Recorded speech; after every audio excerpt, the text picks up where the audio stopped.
From ScreenJunkies Studios, it's time to tune in to TV Fights. And now your host, Roxy Striar. Today's episode is presented by T-Mobile, America's best unlimited network. What's up, Screen Junkies? Welcome to TV Fights. We are live on YouTube. Yes, thank you to T-Mobile for us being here every Tuesday, 4 p.m. T-Mobile, our partner, our sponsor. We love you guys. Thank you for unleashing us to Screen Junkies News. We love you. We love you. And we just wanted to thank you guys a little bit for making this happen, and also for sponsoring SJ Central in San Diego last week and SJ Central last year in San Diego. Very, very cool. And now, guys, TV Fights, Watching Thrones, and honest commentaries will be, and honest trailer commentaries are free on YouTube, Screen Junkies News, all thanks to T-Mobile. So hell yeah, the T-Mobile, we appreciate it. Guys, we have an amazing show for you today. We've got so many different fights. We're talking about which commercial should be, as Billy calls it, a full TV show. I don't quite know what a full TV, I guess that's the opposite of a miniseries. Yeah, it definitely works. What TV cast would make the best season of Survivor, and which show Christopher Nolan should direct an episode of. I'm especially excited for that one, and a whole lot more. But before that, I'm going to introduce our amazing fighters. Starting to my left, she hasn't been on the show in a while, but she is a vet over here. She comes from FX Movie Downloads. It's Sasha Perv-Raven. Yay! YouTube. Yeah, Roxy's on the YouTube. We did a chant before we started, going above our heads. It got me amped up. I appreciate so happy. it. And just the golden goddess of Roxy unleashed on the world. I'm so happy. I told you my bronzer secret. Listen, man, paywalls don't do you justice. Thank you. We're out now. We're out. Everybody can see it for free. Get ready. It's going to get real rugged today. How are you going to do today? You know, is this your notes? I feel like I you've have got more. Oh, I brought notes. I double-sided. do have notes, but I feel like I've had so many great fights in the past that now that it's on YouTube, I'm going to go down in flames. I'm just like, nope, this is not going to go well. If you're going to go down, in flames is a pretty good way to go, and against these fools. Yeah. I mean, if you're going to go down on them.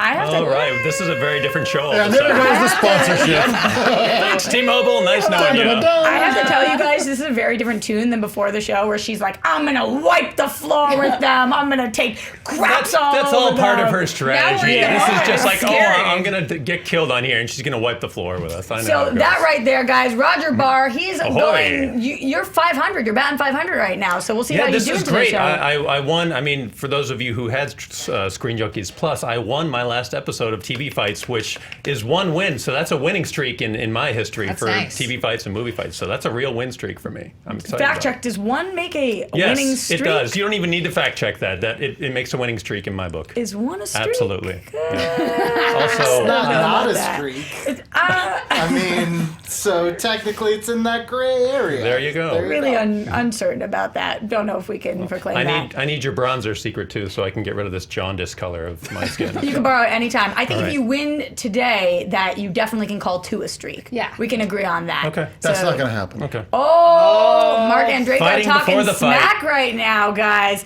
I can't believe you haven't been on TV I know, Fights I'm a before. TV Fights virgin. Coming over from movie fights. How many times have you gone on Not a movie court. fights? She's You going hate to it? change that, apparently. Yeah, well, it doesn't, mouth stuff doesn't count. Are you as big of a TV fan as you are of movies, Andreyko? Yes. Really? Yeah. Good. So today you're gonna kick butt? I was so happy to finally coordinate our schedules and come on the show because I'm a huge fan of the show. And yeah, my TV knowledge might be even more specifically nerdy. Oh, scary. That's terrifying. I was not a popular kid, so it was the TV.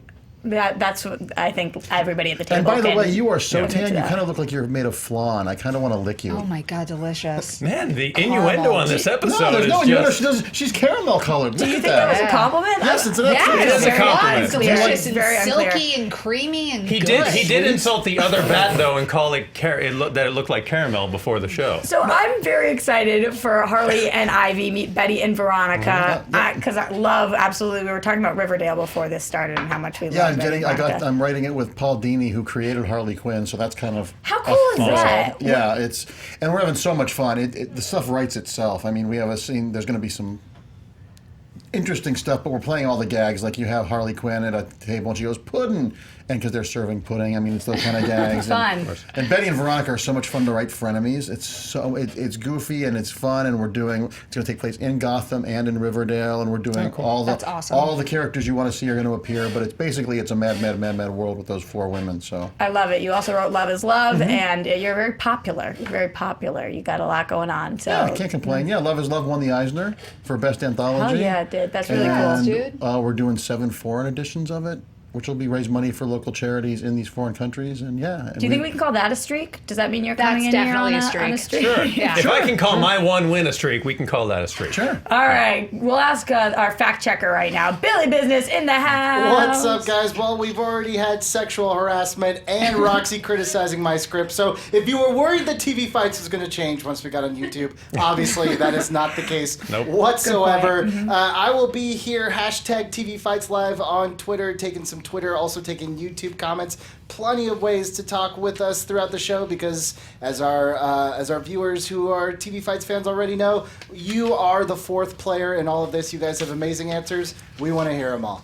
What's the easier one for you? Is it YouTube or is it Twitter? YouTube goes really, really fast, so does. I'll try to grab as many as I can. But I know some of our fans, Jack Shipley, Delisha, they have very intricate, long pitches for some of these things. Twitter's a little bit easier to get some thoughts out there. And what's the hashtag again? Hashtag TV Fights Live. I'll be there, and I'll also be putting up the polls on SJ News. So follow at SJ News. We'll have polls for every question. It's going to be a good time. I love Roger teeing that up. Just and making what's sure. the hashtag for that? It's going to take your job Yeah, if this doesn't work out, Max. I appreciate it. You guys ready? Let's do this. My left Forever. is actually pounding. Yeah. Fight! Fight, fight, fight, fight. You're a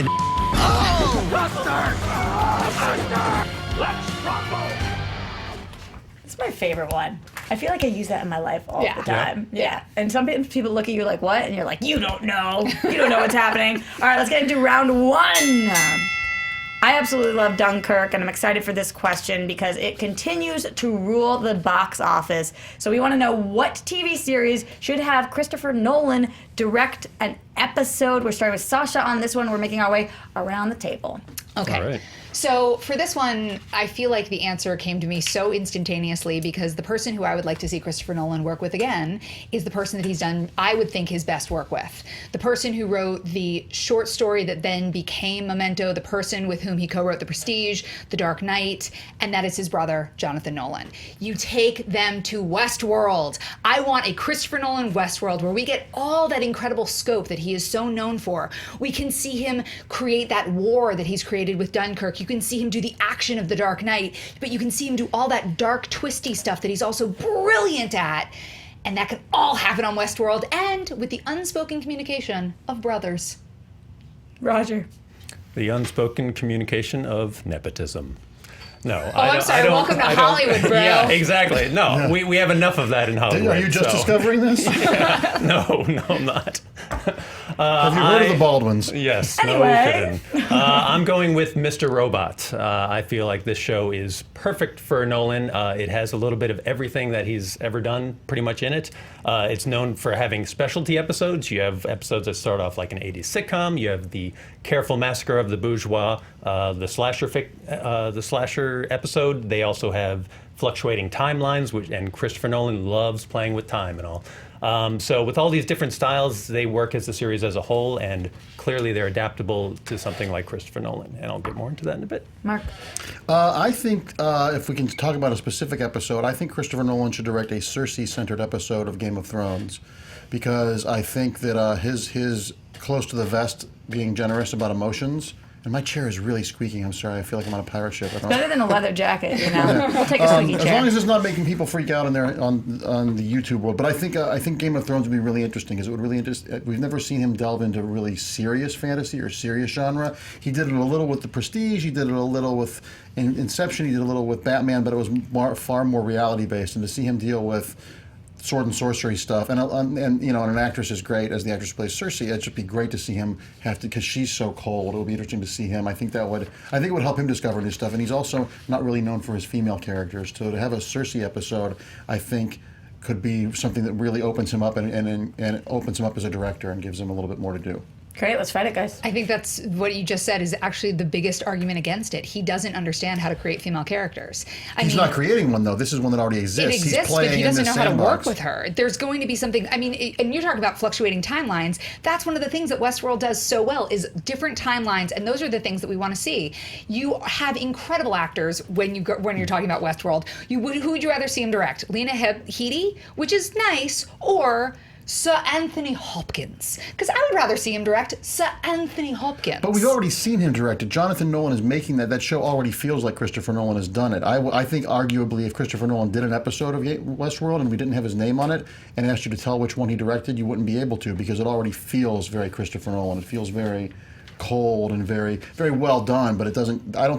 I think we've already seen a Christopher Nolan Westworld. I think Game of Thrones, though, it's such a linear series almost. It's not going to really present a challenge for Nolan, and Nolan likes movies that are going to really give him a challenge. I completely disagree. Once again, the challenge of working with a strong female lead, the challenge of working with really overt fantasy stuff. Why working with a female lead, though, is that going to be a challenge? I don't see. Because Christopher Nolan doesn't know how to do it. Because he has yet to have a strong female character. But again, like she said, it is the character is already written and stuff. He's not writing the episodes. This is about who's directing the episode, correct? That is the question. Yes, that is the question. So you're saying the director is inconsequential after a script? No, after a writer? Certainly not. But clearly, she's already well into the series at this point and stuff. So the characters. Well, all of these series have established characters before he comes in. He's not create. It's not. Let's have him create a TV show. It's let's have him direct an episode of a TV show. And I think Mr. Robot also feels very much like a Christopher Nolan show already. I don't know if it'd be able to pick out a Christopher Nolan episode. If we're going to get Christopher Nolan to direct something, I want to see him direct something that's going to push him and is outside of his comfort zone. I already know what Christopher Nolan episodes of these two shows look like because they both look like Christopher Nolan. Game of Thrones is just, it's like a big epic, and that's what Nolan already directs, so that's not really pushing him outside of it and stuff. Mr. Robot is more of like a combination of everything he's ever done, and so that's why. That's not pushing him either. That's great. This is putting it all together in one thing, rather than just a big sweeping error. This is like highly character focused. You have Elliot Anderson, who's basically, he's almost reminiscent of Memento, Nolan's earlier works, of course. He's struggling with memory, trust issues, and all that. That is exactly what's going on in Memento, and also. And you're proving my point, though. We know what that's going to look like because he's done that already. I don't want to see him do something. This is adjacent to his wheelhouse. This is going to push him a little. The show, Mr. Robot, looks like a Christopher Nolan show. But you know what he's never done? No. He's never done a Western. And Westerns are so iconic, the iconography of what he's done with war films, with Dunkirk, taking imagery that we already kind of know, imagery we sort of have come to expect. We have that same thing because we've seen so many John Ford movies. To see him tackle a Western and do it the way that only Christopher Nolan can, you can't tell me that he's done that already. And you can't tell me you would be interested in seeing it. You're making my argument for me. We've never seen Christopher Nolan do high fantasy either. We've seen him do massive spectacle. We've seen him do big action sequences. That's what I'm saying. And I feel like The Prestige comes a little close into the Game of Thrones By world. the final scene only. It's still kind of done it. He's never done anything with horses. He's never done anything where we get to see. He's never done anything with strawberry shortcake either. I mean, we can pick lots of things he's never done. That's not really an argument. He's never done. Nolan loves working with mystery though and intrigue and stuff. And Westworld, I'm sorry, Westworld is just not as filled with that as Mr. Robot is. Everyone knew that Bernard was going to turn out to be a robot. Nobody knew that. Yes. Oh my God. Knew that. How can you say see that? Coming. Yes. You are oh my lying. God. Come on. Billy, fact check. No one saw that coming. When he said it looks like nothing to me, people literally fell out of their chairs. Nobody saw that coming. You did not know that the Man in Black was definitely going to be who the Man in Black was. Check his Twitter, Billy. Check his Twitter. Definitely did not see that final massacre coming. Nobody saw that coming. How dare you, sir? And you're telling me nobody saw that Mr. Robot was just a high-tech version of Fight Club?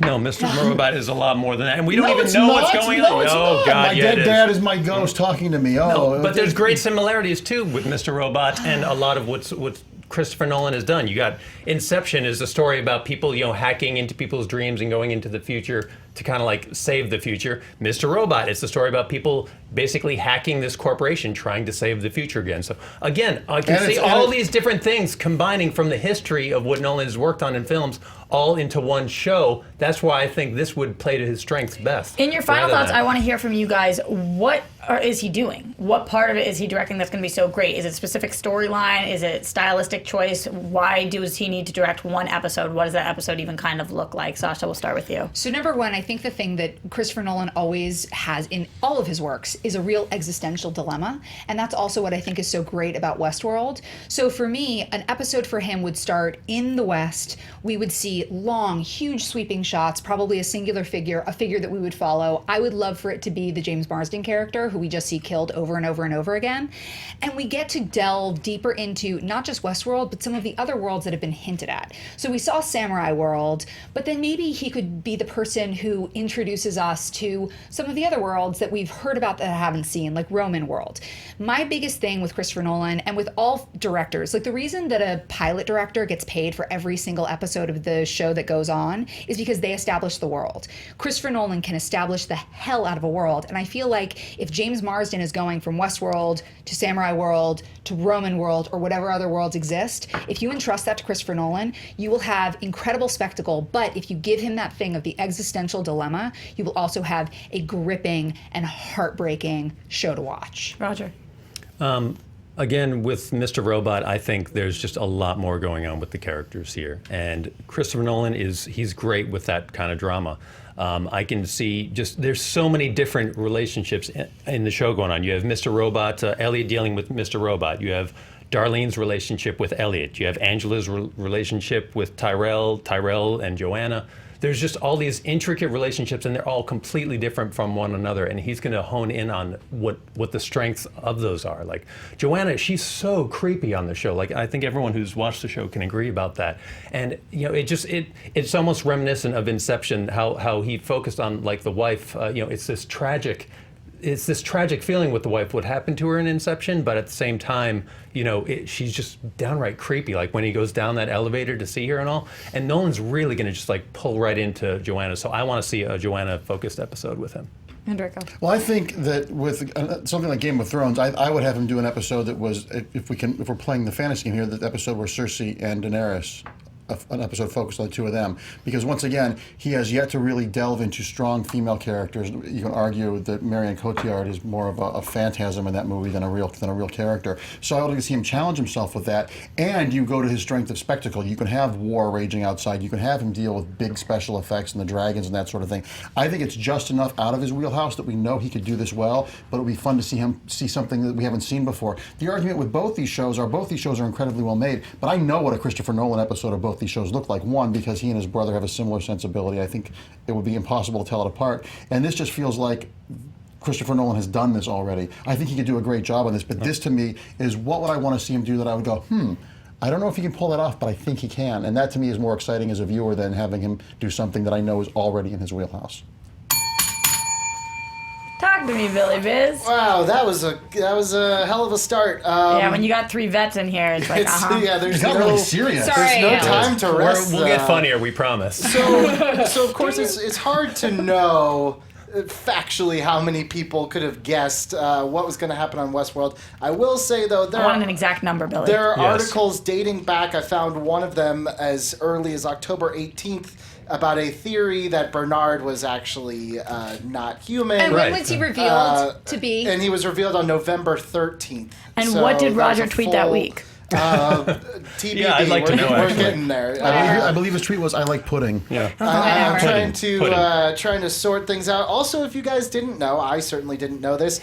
Christopher Nolan has directed something for TV. It was a short film called Tarantula in 1989, which actually showed on PBS in Chicago. How crazy is that? So he is no stranger to TV, we can say. You guys had awesome picks trying to bounce back and forth between YouTube and Twitter. TJ Dex said he would love to see a Black Mirror episode, but shot in all sure. IMAX. That'd be amazing. Yeah, That was that's a one of good mine. call. actually. I love this screen name from YouTube. Bear Zerger said it's Always Sunny in Philadelphia. A lot of superhero ones. Anthony said Arrow. Chewbacca said Daredevil. Jack obviously going with the very obvious Gotham. And Philip said he wants to see Christopher Nolan tackle the Big Bang Theory because, quote, I want to see if even truly talented people can fix garbage. Nice. Good question. I think that the answer to this is all of these. Like, you guys did an amazing job. These are great picks, and luckily Christopher Nolan's going to be around for a while, so hopefully he'll get his try at all of these. But I think that what two of your arguments had that one of them didn't was not only what would make a better show, but what would also be interesting to watch because it would be challenging. And I don't think that I heard from Mr. Robot why it would be challenging. I heard that he would nail it, but I want to see something we haven't seen. And I think that Westworld and Game of Thrones both provided that. So this was between Sasha and Mark on this one. And for me, I just liked the picture better. I think it was painted better of the shots of what we were going to see, of how we've never seen this genre before. It was very close, but Sasha, you get the point with Westworld. I knew on you this had it one. when you said the Western thing. Yep, I was like, oh, man. she's got it. Yay! Oh, I feel like I can relax now.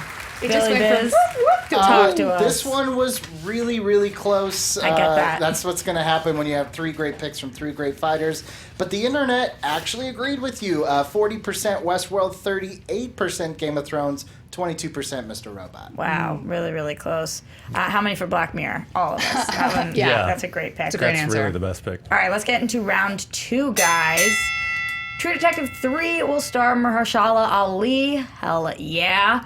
What actor or actress should co-star with him? We're starting with Roger on this one. We're making our way around the table. I think Jake Gyllenhaal would be the perfect co-star to him.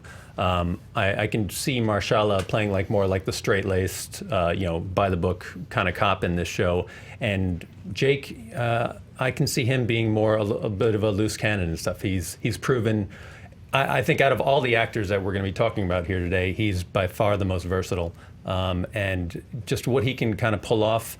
The darkness behind his eyes essentially is what you need for True Detective. True Detective is a dark series, and there's something about Jake Gyllenhaal that I think just it fits perfectly. I mean, say what you will about season 2, but I thought I thought both of them actually matched it perfectly as far as the tone of the show. I just wish the writing and the storyline was better. But season Just 1, those small things, writing. just these little forgettable things. Writing's not important, Mark. The curtains were great in all the apartments Yes. in season 2. But Russ Cole is probably one of my all-time favorite characters for any TV series ever, and I think that was just like this. It was a changing moment for Matthew McConaughey, and I could see Jake Gyllenhaal pulling off a similar thing in a totally different kind of character, though. Cool. Yeah. And Draco. I would pick Jessica Chastain. Because Jessica Chastain, I think, is not a huge star because every time I see her in a movie, I'm like, how do I know her? She completely immerses herself, and she's different, whether she's doing Zero Dark 30 or Crimson Peak or Mama, or she's just a really, really great versatile actress. And I think the thing that has been missing from both seasons of True Detective so far has been a strong female character. We did have Rachel McAdams in the character, but she was great, but she was also the writing. She was defined by her relationships with men. I would like to see Jessica Chastain pull a Helen Mirren from Prime Suspect opposite Mahershala Ali. Yep. I think that it would be really interesting. I think that she could hold her own with him. I think they're both really great actors who are character actors at heart, trapped in leading people's bodies, and I think it would be really, really interesting to have a really strong female character who's just as flawed and damaged as the other guys have been. Sasha. Okay, so when I thought about this question, I was like, okay, we need somebody who can take a script that makes no sense, that is totally meaningless and kind of nonsense, and make it work. Who can do that? One person. Andy Serkis. Literally? Who else is going to do that? You got to go to the guy who gave us Gollum, who gave us Caesar, who gave us Snoke, because he can take literally anything and make it work. It does not matter how bad the writing is because, Roger, let's be honest, season 2 was garbage. It was for writing? Oh, crap on a cracker. That's what I was saying. And none of it made sense. And the whole mythology, none of it made sense. Here we have somebody who will absolutely, I mean, you want to talk about versatility? Andy Serkis. You want to talk about disappearing into a role? Come on, Andy Serkis. And when you think about Mahershala Ali, I mean, they literally found, I think, the one person that would make us go, all right, I'll watch another season of that show, even though you burned me so bad on season 2. I feel like Andy Serkis is the other guy that would make us all show up and be like, I'll give you another season. I will watch that. When I said disappearing into a role, I didn't mean like literally disappearing behind the mask of CGI, though. Like I'm not talking about CGI. When you see him in the MCU, the first time I saw the Black Panther trailer, I was like, "Who is that? Sure. Oh my God, that's Andy Serkis." I had no idea. He's in Ultron. That's right. Yeah. But also in Black Panther, like I didn't even, I know he is such a chameleon. He changes so much, and I love Jessica Chastain, but Jessica Chastain has already played this character. She did it in Miss Sloane. She did it in Zero Dark 30. We've seen her play. Maybe in the version you're writing, but you don't know the version I'm putting her in. What's the version you're writing, boo-boo? I'm not putting, I mentioned it. I said Helen Mirren in Prime Suspect. I want to see. That was Miss Sloane. That was Miss Sloane. Not really. And also, you can't say that Michelle Moynihan. That's sort of saying that powerful women portrayals are all the same. Don't you dare sexism me right here, Mark Andreyko. That's not did sexism. you see the movie Miss Sloane? But yes, I did see Miss Sloane. It's very similar, and I will also say it's similar in the fact that you're it's a strong woman. Michelle Moynihan's performance and saying there have never been strong women in True Detective. Rachel McAdams, you can blame the writing, but the writing did not serve her. Once again, Rachel McAdams was defined by the men in that show. She was not though. She was a badass in that show. Still, she was defined, and she was basically the only real savior. It turned out, was the hero of that show when you go to the end of it. Look, what really mattered about True Detective, we're focused on season 2. Season 1 is what people fell in love with True Detective for. And season 1 had 2 characters that were the leads. We have Matthew McConaughey and we have Woody Harrelson. Their relationship is what really mattered on that show because we're talking about 2 guys who are basically polar opposites. And that's what I see with Jake Gyllenhaal in this show, adding him into it. They're basically contrasting each other. So not only is it about whatever murder mystery they're trying to solve or whatever that is in season 3, it's about the struggle between the 2 of them. They're trying to come to terms with their differences.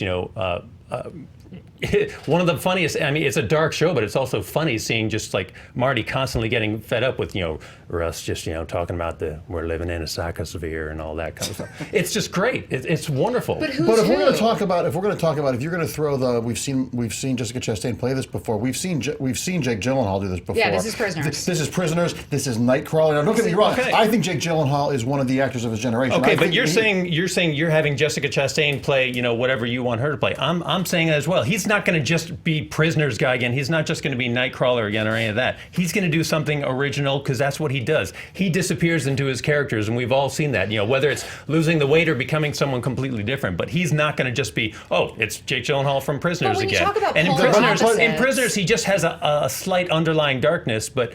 Other than that, I mean, he's a slight underlying darkness. Who are you hanging out with? Wow. He's a cop in that though. But I'm saying True Detective is way darker than Prisoners, if you ask me. Oh my God, that is twisted, bro. Season 1. But when you talk about polar opposites, I'm like, Mahershala Ali and Jake Gyllenhaal. They're both super handsome, really talented dudes, and I don't see one of them being more broken than the other. The thing that I love so much about Andy Serkis is I feel like Andy Serkis has capabilities that we have not seen because we keep shoving him into the CGI category. When the truth is, this is a man with tremendous depth. He's older than either of the people you guys are pitching. I want to see somebody who brings gravitas, who brings depth, who brings misery, who brings darkness. And I think Time is a flat circle, precious.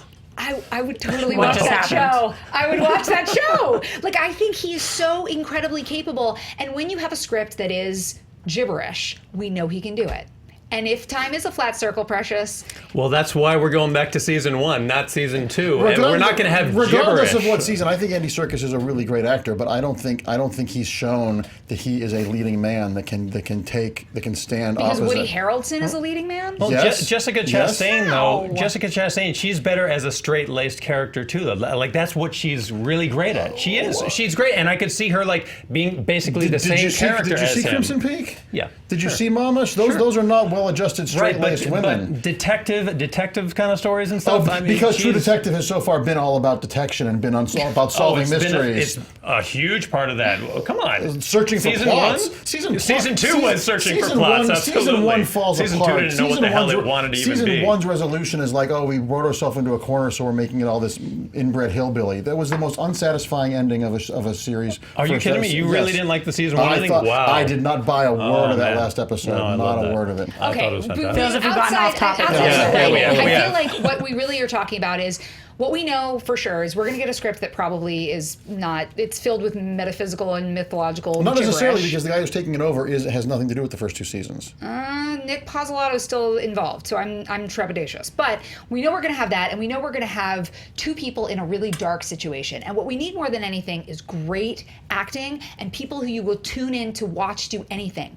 There are not a ton of people that I will tune in to watch do anything. Idris Elba, Mahershala Ali, Andy Serkis, people who I know that I can trust. That's really your top 3? Well, they're the ones who came to mind right now. Okay. But they are the people that I feel like you can trust implicitly. And what I'm looking for, like if you had said Meryl Streep, I'd be like, yes, I would watch that show. If you had said, I'm literally brain farting. Another person. Yeah, I would be like, yeah, I would watch that show. You want somebody who you don't have to feel you're white knuckling through the experience. Like every single time Taylor Kitsch came on screen, I was like, oh, is he going to be able to pull this off? Same with Vince Vaughn. I never, ever have to feel like I have to tense up because I don't know if Andy Serkis is going to pull it off because he always pulls it off. Once again, in all these arguments, I think all 3 of these choices are very interesting. But in the reality of things, Jake Gyllenhaal in opposite Mahershala Ali, we've seen. We kind of know what that's going to be potentially because of what Jake has played so far. Now that could depend. It depends on what the plot is. It would be helpful if we knew if HBO released what the plot was going to be. I bet they have no idea. They probably won't until it's not even written yet. But I don't think Andy Serkis is going to put butts in seats, as it were. He's a good actor, but we have yet to put. That's a lot of pressure to put him to be the co-lead of a show. This could be the thing that changes everything the same way it this could be the thing that changes everything. We have not ever seen a female character in the True Detective universe that's an equal. They've always been part of Broadchurch. I didn't. I said in the True Detective universe. But Rachel McAdams. We're basing this on who's going to actually pull out the best performance here alongside him, and that's why I think Jake Gyllenhaal in the past decade he's just proved himself more than any of these others as far as versatility goes. I mean, you look at Robert Graysmith in Zodiac; he's dealing with obsession, which is perfect for a series like True Detective because that's pretty much what they're doing. Obsession. Detective, and of course Loki in Prisoners and all. You got that. You got Nightcrawler. You got him in Nocturnal Animals dealing. God, was he a tragic character in that? Like not even be able to save his family and all that? I was going to let you keep going, but I had been hovering for too long. I want to cam on you. Scary, watching you, you're a sassy host. I'm a sassy host. It's like, I know exactly what she's thinking. Billy's a sassy person, right, Billy? I've been called a lot of things. I don't know if sassy is the top adjective. Let's get hashtag Sassy Billy trending. Yeah. Sassy Billy. Billy's friends. So, by the way, speaking of sassy, this has nothing to do with sassy, but I bet he's sassy. Happy birthday to one of our super fans, Dan Cost. Happy birthday, Dan. Happy birthday, Dan. Sassy Dan. Happy birthday, He is having a sassy birthday today. You got a snap. I told you that. His sassy birthday. How about that? Don't do that. Well, okay. Why the southern accent? I don't know. It just came with the snap. Suddenly it just happened. Suddenly became Delta You know this is on YouTube, right? Yep. Like people will see this. And I'm super glad my dad chose today to start watching what I do for a living. Oh, yeah. Thanks for putting me through college, Dad. Some really cool choices online. Some of the ones that I kind of, everyone was saying Idris Elba. Tons of people saying Idris Elba. Some of the cool ones I thought, Alexandra said Eddie Murphy, which I thought would actually be a pretty cool one. Bruno says Michael Keaton. Joel says Joseph Gordon-Levitt. Evan says Val Kilmer. TJ Deck says Rosario Dawson. And Chewbacca Defense says everyone's favorite cop, Reginald Vell Johnson, a.k.a. Carl Winslow from That's the Family answer. Matters. Only if you were playing the character answer. from Die Hard. That's good. There we go. It's a collaborative You know what? effort. Somebody just came to mind that would have been great. Tatiana Maslany. Yeah. That would have been great. Strong female character. Nobody fought her though. If So. only No, that's irrelevant, Sasha.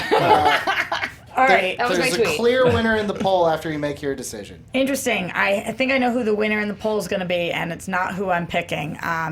I think that for this one, when it came to Jake, I was convinced that he was going to have a great performance, but not that anything was really going to be mixed up at all. It seemed like kind of more of the same. For Andy Serkis, Sasha, I feel like you are his publicist, and you he needed this for his career more than like the show actually needed it. But it's not that he wouldn't be, but it was like, and this is going to be the thing that, and now he's finally going to get the credit he deserves, which I'm not saying he doesn't, but I feel like Jessica Chastain both does deserve it, and also we're shaking it up a little bit. I think that the juxtaposition between those two people could be really interesting. Mark, you get the point on this one. Thank you. Who won in the poll?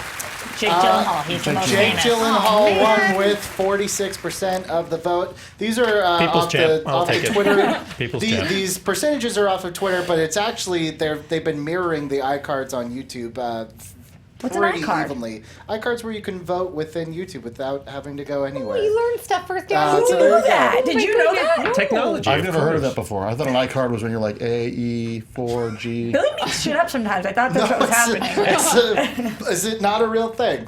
It's I'm fact-checking the fact-checker. It's a real thing. Okay. And tied with 27% were Jessica Chastain and Andy Serkis. Awesome. All right. Let's get into round 3. Where it's about to get very weird, I have I've been looking forward to this one. This is going to be fun. Me too, but also a little nervous. We want you guys to pitch a TV show based on a TV commercial. Any commercial. I'm already excited for it. Mark, we're starting with you making our way around the table. If we're going to see a TV show based on a commercial, I wanted to pick one where we've actually seen enough of the character and there's enough interest there and it's popular enough that people might watch it and it could potentially be good. I picked Flo from Progressive because as she's become, and disclaimer here, I actually am friends with Stephanie Courtney who plays Flo, so I'll get that out of the way. Well, that's not fair, because then when we talk smack, No, we're but no, talking you smack about your absolutely can. friend. But I want transparency. Guys, about the character. You're all veterans. You know how this part works. It's his turn to talk. I just wanted transparency. Sorry. But if you've watched Flo over the years, she's so popular. She's become so popular, and they've allowed Stephanie to do these things where it's like the clumps, where she's got playing multiple characters in her family, and the commercials are actually like pilot episodes of TV shows. They do all this. They've let the character grow as much as a character that's an icon can, and I think that. I know that Progressive Insurance is in Ohio where I grew up, and all my friends in Ohio, when I say they're not impressed when I talk about big celebrities, I know they're like, Flo from Progressive. The amount of people that love that character, it's why she's been with them for I think 8 years now, has been this icon, and she's one of the top 10 icons in commercials. And Stephanie is a damn good performer. If you go see her at the Groundling, she's one of the best improvisers I've ever seen. So we could actually have a talented actor portraying something that might be able to be unlike Cavemen or something where you can dismiss it. I think you have a really super talented actress who's super funny and versatile. That would make me. I'd be curious to watch a Flo show because I'm like, oh, this person's actually a talented actor. Sasha. Okay, so I went with a classic from my childhood and yours, hopefully, if you're not super young, which is the anti-drug PSA where the father comes into his son's room and he's like, where'd you get this? Where'd you get this? And the son's like, it's not mine, Dad, it's not mine. And he's like, how'd you find out about this? How'd you do this? And at the end, the kid goes, from you, all right? I learned it by watching you, Dad. And you realize the kid has been smoking the reefer because his dad's been smoking the reefer. Here's my pitch. We are going to reunite the son and the father, and they are going to go on a cross-country road trip along with their host, Roxy Striar, and they will go to the best weed shops. Suck up. Oh, I'm sorry. You need a hot girl when you got two dudes going on a road trip across the country to the best weed dispensaries. I don't mind it. The best weed bakeries. No. And it's going to be not just about like this father and son coming together, but it'll be about sort of like Weedakit, but Weedakit is about how like the medical marijuana has become such a big thing. Right now, the industry is projected to make $30 billion in 2021. This is a show that capitalizes on that, as well as taking the Food Network and the Travel Channel model and giving you the best of the world, the best food, the best places, the best weed, with two people that once told you that it was bad, but have learned that actually drugs bring families together when done correctly. Did you say scripted or non-scripted? Well, I mean, there's a host, you, and it would be semi-scripted, but in general, this is like a travel show. Can I just say real quick that Sasha's answers do not reflect our parent company's opinions and views, and that are Sasha's own opinions. I said before we started, are you sure? She's talking about going to dispensaries that are medically legalized. Drugs bring families together. Brought to you by T-Mobile. No problem. Not done correctly. Roger, go ahead. All right, my commercial is probably the most obscure of these. Shocking. But it's, yeah. That never happens with Roger. No, never. I'm talking about, I'm going to set this up for you. It's for Outpost.com. This was a website in the 90s. It was known as Siberian Outpost, Siberian Cyber, Cyberin. Basically, what they did, I know, it was the 90s. What do you expect? Why do you want to bring this back? Oh, you'll learn why soon enough. So they were basically a used computer parts retailer. They later got bought out by Fry's when the dot-com bubble burst. But they had an amazing ad campaign of 3 commercials. Basically, the idea was it's just an old man sitting in a chair, and he's explaining to people, we want to get the word out about Outpost.com, so we're doing this crazy thing. So the first commercial was them firing gerbils out of a cannon through the O in Outpost.com, and the gerbils keep hitting the sign and not going through the O, and it sounds and looks realistic. You guys can look all these up on YouTube. They're incredible. And it started up this big controversy because people thought they were real gerbils. They weren't, of course. You know, they were just, you know, little puppets or whatever. The second commercial had them taking a marching band and overhead shot looking down on them, spelling out Outpost.com. But to make it memorable, they released a bunch of ravenous wolves on them, and the band gets torn apart. Fantastic again.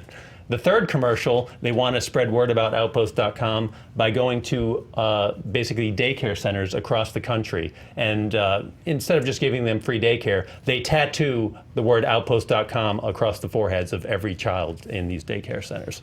So my show is about a psychotic old man who runs this Outpost.com company in the 90s, and no one can track him down because the internet's a scary new place. You know, no one knows how to find people on the internet. No one knows where they're coming from. But this guy keeps sending out these crazy promotions, basically terrorizing the entire country. So the show is about not only the crazy internet scene in the 90s, but we got to stop this Outpost.com guy. All So right, there let's you fight go. it, guys. I feel like So- Parker's face during that Okay. entire pitch said everything. She was just like, So we've got 2 actors who played father and son, but in an unscripted show, pretending they're father and son, going to illegal drug places They're it's not still illegal. a federal. So it's No, still no, no. it's They still are legal. It's still a federal crime, even when it's legal in states. That's still. and also this is going to be on Vice when Vice already has shows that are similar to this, and it would What's- be totally well, fine. you answered my And question for me. The Vice already Sun- has 3 versions of this show. No. If Well, it's- Vice has Weedakit, and Weedakit is just about sort of medical marijuana in general and about like the behind-the-scenes stories. This is like diners, drive-ins, and They've dives done a cooking show with weed. about weed on Vice. No, they haven't. They've not done. No, you're saying a cooking show. I'm saying diners, drive-ins, and dives with weed. And P.S. The Son is now a very accomplished musician. His name is Reed McLean, and he would be able to do our theme music. Is this in real life or in your pitch? No. This is in real life. But they're The not. Son- They weren't really father and son in No, the they show. weren't really father Just and son. like but you're they gonna be are- the host of the but show they in are real life. icons. No, she will be the host. Yeah, in because real life. nothing's ever gone bad when a beautiful girl gets in a car with 2 stoners who are father and son Why and drive are you, across the country. You, listen, Sounds these like Texas PSAs, Chainsaw you are Massacre like to me. Dare. You are crazy Dare. And Roger's show is like Saw. Wonderful, isn't it? Is I like know. Saw. That actually could be the plot for True Detective season 3. This Outpost guy is crazy. You're like, oh, we're gonna have animal abuse because the ASPCA is gonna love that. Yes, Yeah. because I already stated that it was a real animal abuse happening. No, but it is a So very upsetting commercial. It's a PETA very- would be all about it. It's hilarious. If you watch it I've and get watched upset it. by it, oh, come on. Well, but here's the thing. I feel like your show is basically the opening of Rocky Horror Picture Show, and then it becomes Jackass. Your show, I literally have no idea what it is. It's a sitcom. It's a family You were sitcom. like, you didn't say that. You said it's about Flo, and Flo's my friend, and Flo's Flo's talented, family. and Flo goes to Groundlings. Look, but what's the show? The problem like, what with does the it Flo open thing, with? we've What does it already close seen with? so much of her. Like it's just an oversaturation point now. It's like releasing a flow show now is like releasing the Emoji Movie now. Like we've already seen enough of the emojis, and we don't need Flo. You could just string all of her commercials together and have more episodes than an entire binge watch series on Netflix. I still don't understand what the show is. Like, what does she do? Does she go to Progressive? Is that the show? Because that is not a show I would want to watch. It's a family show where she plays all the parts that she's done in those commercials. Oh my God, that sounds like hell. That literally sounds as opposed to a father and son who have a drug habit traveling to visit. It's not a drug habit. Your show would be your show. It's not like you guys are making this. Your show would have to be on cable because no one would sponsor it. Doug Benson would think your show's really funny, I'm sure. Doug Benson, let's go get Reed McClare. Look, I can just go back and watch Half Baked and not have to commit to an entire TV series. But you won't know where to go when you're on a road trip through Oregon. If you watch this show, you will literally know where to stop when you're on a road trip through Oregon to get your good weed ice cream, to get your good weed brownies, to get your good weed lollipops. Without that, you're literally just driving around Oregon lost. And look, that's what stoners are going to do. They're not going to go on the internet and research something. I'm like, man, let's just get in the car and go find some $30 billion industry. Why in Los Angeles is it on track to make $1 billion this year? Think about the marketing numbers. Think about the number of people that would watch the show. The marketing numbers. Talk about how many people know who Flo is across the world. Oh, boring. Nobody cares about her. If you're going to talk about marketing numbers and visibility, this is arguably the most visible person on the show. Why hasn't she gotten a show yet? Why hasn't she gotten more? You had the Sprint Girl or whatever who's on This Is Us now. Look, I actually have some original stuff going on in my show here. She has. You just wouldn't recognize her without the makeup. I have some other episodes that I want to see happen with my show. Who wants to watch an old man torture animals for a show? First off, every about your shows. Like, what does an episode look like? Where does it live? How long is it? How long is the season? Like, what do these shows look like? My show is a traditional 3-camera sitcom and playing with the tropes of the family sitcoms, whether it's Rhoda or Mary Tyler Moore or shows like that. It's just a traditional with the laugh track and being meta and aware of the tropes of that. I think that could be a really fun show. My show is a dark comedy. It's think of like Always Sunny in Philadelphia and stuff. Crazy stuff happens and takes place on those shows, but it's not real. No one gets upset, when like Charlie drinks paint on It's Always Sunny in Philadelphia because they know he's not really poisoning himself. Just like when animals die on the show, it's not really happening. And on my show, it's not all about some animal murder, which you guys have made it up to be. It's about tattooing infants. It's everyone, exactly. Yeah. It's all this crazy stuff that this guy is doing. And I'm also going to tie it in with other commercials because the only guy who can stop the evil old man from Outpost, it's the old man from the Werther's Originals commercial. That's not the question. Now you're violating the. It said what commercial would you base a show on? But I'm bringing it in. Can I pitch what my episode's going to be? So my episode starts with a beautiful theme song by Reed McClain, and then we see Roxy Striar probably in a convertible like Mustang, sort of like Diners, Drive-Ins, and Dives. What's up, guys? I'm Roxy Striar. So glad you're here. We're cruising through fill in the blank, Austin, Portland, Los Angeles, wherever. And then you bring in these two guys, you show that thing, I learned it by watching you. That actually could be the name of the show. I learned it by watching you. And then because that flows off the tongue. I wish we had I let you guys pitch. And then we will go on a tour of that city's best places. She needs some and weed. It'll be a 30-minute situation. And think about the spin-off potential. We can do handbooks, we can do guidebooks, there can be tours per city. It has You can do a cocaine version and a heroin version. I did not say that. And a crystal meth version. I did not say that. It was never really clear what was in that kid's box. It wasn't just weed. I think there was other stuff in there. And marijuana. Is that what? Which will be legalized I thought I saw a in little the needle in state there or something. January. We might need a fact check on that. Oh. My note says it's Diners, Drive-Ins, and Dives with weed underlined. Billy Biz, how are those ears doing? I forgot that you have been struggling with that. Yeah, no, this is definitely good for my post-ear infection. I love it. Thank you, Sasha. Sorry. I now have dog hearing thanks to you. We're having a little bit of technical difficulties with our Twitter poll, but we should still have the poll in the iCard, unless Roxy thinks I'm making shit up again. You might be, I don't know. We're working on it, so I'll get back to you on the poll. But there were some, those were interesting pitches. Some other interesting pitches. Spencer says he wants to see more from Jake, the State Farm guy. Nico wants to see the Kool-Aid Man as a bounty hunter. Oklahoma Ninja, just a cool-ass name. I don't know how you'd make a show about it, but he was like, mention the Van Damme doing the Splits commercial. So somehow, we can make a show about that. Somehow you'd have to make a good show about that. Janine, who does a lot of our posters and art. She says Jack from Jack in the Box. Alvaro says the M&Ms, which I'm kind of shocked no one's ever tried to do a movie or TV show about those M&M characters. You are? Yet. You're shocked by We that? have It's like a California Rox, we radio. have an emoji movie for Christ's sakes. Yes, Right. I am shocked.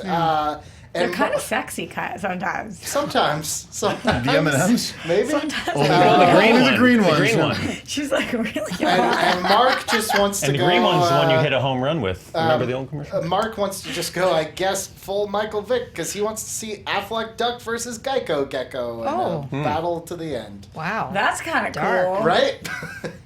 I'm regretting what I said about the M&Ms. Can we cut that part out? This is We are live. live on lives forever. YouTube. That's how they marketed That's her. It's forever. true. New GIF. M&Ms are kind of hot. Really cute. Maybe Just they'll saying. sponsor next. I don't know about after Well, that. T-Mobile's dropping us, so we need one, right? Yeah. Welcome to It's not called pedophilia, but there's got to be a word for that. Sexy M&Ms. Thinking inanimate Candy objects. You're fever. just making it a lot better the more you talk, so please keep going. I think that has a lot to do with how I'm answering this question, honestly, because here's the deal. I think that I love the character of Flo, but I feel like we didn't flesh out. Like, I just heard the genre of the show. I didn't know what actually was happening at all or why it was unique. So this one was between Sasha and Roger. And while I absolutely think that Sasha's pitch is great, especially because I'm in it and would love to do that with my life, I don't think it is. It's new in terms of cannabis is not out there that much on TV, but it wasn't that original in terms of what they were doing. Like, I almost think it would be funnier if it was a scripted show about these two people, or you actually cast a family, because this is like a weird balance between those things. Roger's show is bizarre, and we would have to learn more, but it is in the vein of It's Always Sunny, and it's just crazy enough that it might work. Roger, you get the point on All this right. one. Thank you. Truthfully, none of these shows should ever happen. Billy I'm just seems- glad that people will now know about Outpost.com's commercials. That I'm was just really happy my I goal lost here. We did sponsorship. watch it. We watched it before the Yeah. show started. You can now wear that It's real. Outpost.com t-shirt. and Yeah. Billy, It's dude, real. I If you go to appreciate- Outpost.com, it just takes you to Fry's website now. Oh, really? Yeah. I appreciate your support Sorry, on that thing. decision. I said it, and Billy was like, That was my nonverbal for like you're right, and I have a poll, so "Oh, come damn! back. I'm going to use that, Billy." right. And the internet also thinks you're right. They definitely love Roger's weird thing with 41% to Flo's Roger's weird 39%. Oh, excuse me, 32%, and then 25% don't do drugs. But do drugs? I don't know. Drugs bring families together. Although I will say the frickin' point about the gateway thing, I was gonna come over there and Draco, and then yeah. we'll do heroin and cocaine. Yeah. Hey, that was all for the show. He's I'm a been very flamey pothead. today. So that was Very all. flamey. I That can was confirm all that. for the I show. can confirm that. Billy, where did that poll come from? What's it called? Earbug? What? What was the thing? iCar. Earbug. I like. iCar? That's what I'm getting from listening to the show. It's an earbug. Yeah. It's an earbug. Sorry, buddy. Hashtag earbug. Eminem, sexy people, they're all the same. Let's get into round 4, guys. All right, we want to know, in honor of Glow, what TV show would inspire the best series focused on the making of that show? We're back to Sasha starting first, making her way around the table. I feel like I've sort of already said it, but it's been nonverbal this whole time. The answer is Pee-wee's Playhouse. Pee-wee's Playhouse, which is one of the weirdest, most original, most bizarre shows ever. You've got so many people who are fascinating characters that we could follow, like Lawrence Fishburne at the beginning of his career, basically. Paul Reubens, who was always such a dynamic figure. You've got the beginnings of it where the writers always complained, who were a bunch of groundlings. They were like, this was a sweatshop. This was a horrible experience. And what they ended up creating was one of the most original things that has ever been on TV. The way I would want to see this show done is the same way the original show was done, with puppetry, with claymation, with weird animation.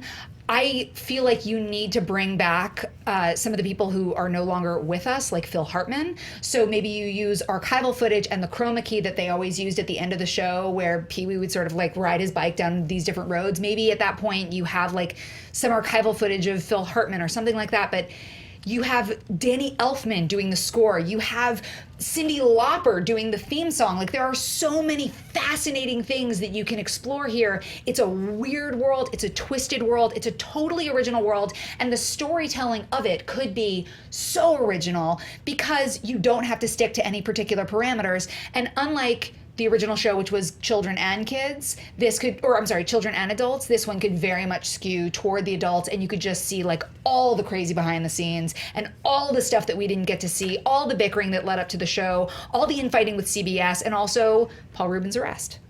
Roger. Man, now I'm a little bummed out thinking about Phil Hartman. I miss him. Sorry. I really miss I know. Phil Hartman. He was great. He was so good. It should come as no surprise. I am a huge fan of Twin Peaks. You're talking about an original show. There is nothing like Twin Peaks. Absolutely nothing. It is just the most original TV series ever created, if you ask me. David Lynch, for starters, he's still really relevant these days. He really is. Twin Peaks: The Return has been absolutely fascinating. As a hardcore Twin Peaks fan, I was, actually worried about it when it was, going to be 20 years later and all that. But he planned it that way. This is a 20-year span, so we have a lot of time to cover here for a TV series, for a making of show. How did he plan all this out? How did he get these things to air on TV? That is just some of the sheer mind-boggling stuff that he shot. I don't know if anyone's really caught up on Twin Peaks. Anyone here watching the current series? I tried. It was too boring. I couldn't get through it. Here we go, insulting it. All right. It's terrible. But it's just incredible. Like I want to see the meeting with the TV executives where that atomic bomb episode, where we see the birth of Bob from this new season. Just how he got that to air, because it is a miracle that kind of stuff gets on TV with him. He must have something amazing being held over them, because it's unlike anything I've ever seen. It really is, because he can stretch things out. He can make things super awkward and uncomfortable and stuff. And I like a show that can actually make me feel something like that, something that makes you uncomfortable, not something that's just, oh, this is just a funny little whatever show and stuff. I want to be just blown away and taken to a new place. I like the escapism that Twin Peaks offers. So I don't think it's boring. I think it's something completely original and exciting. So we'll get more into it. Mark? My choice is Star Trek, the original series, because we've heard for years all the stories, whether it's George Takei or Leonard Nimoy or Nichelle Nichols talking about what a nightmare it was to work with William Shatner and all the issues they had with the network and the budgets being cut and styrofoam rocks and all that crazy special effects stuff. This would kind of be Galaxy Quest of the TV series, but with more of a focus in reality. I think Star Trek is such a part of our cultural lexicon, whether you like it or not, you know stuff about Star Trek, and I think you could have so much fun, and I think it would attract big name actors to play these parts, and I think it would be fun to see the behind the scenes, because there was arguably more drama behind the scenes on the show than on the show itself. And seeing that behind the curtain stuff on this show in particular would be very, very fascinating, because when you watch the show, you have no idea that everyone hates William Shatner.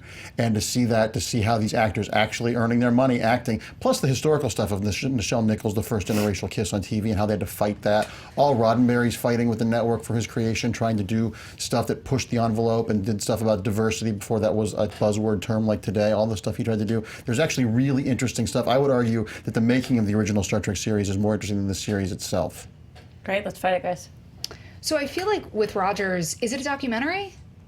It's a making of series, just like all of these are. Well, but like my show, I think it's This not is actually a making of. Mine's a scripted making of show. This is like, because Glow is a series exactly. about the making of show. I'm just like Glow. confused because I feel like yours sounds like a documentary. No, That's what it sounded like to me, and I appreciate that you love the show, but Sure. I can't imagine anything other than David Lynch like sitting in a corner smoking a whole bunch and then talking about his genius. There's just not that much to explore there. And in terms of Star Trek, I think Star Trek is fascinating, but how is it different than the movie? How is it different than all the behind-the-scenes Lifetime movies that we get to see, where it's like, oh, this is the infighting? Like, where's the originality? Where is something that we haven't seen before? Like with Pee-wee's Playhouse, we saw something we had never seen before, and we really don't know how that show came together. We don't know about the set designer who ended up killing himself because he said that he was haunted by the creations that he made. Like, we don't know those things. Those are things that could really be explored in a deep, fascinating way. The only problem that I have is, like, who would play Shatner? Like, I wonder who would play Pee-wee.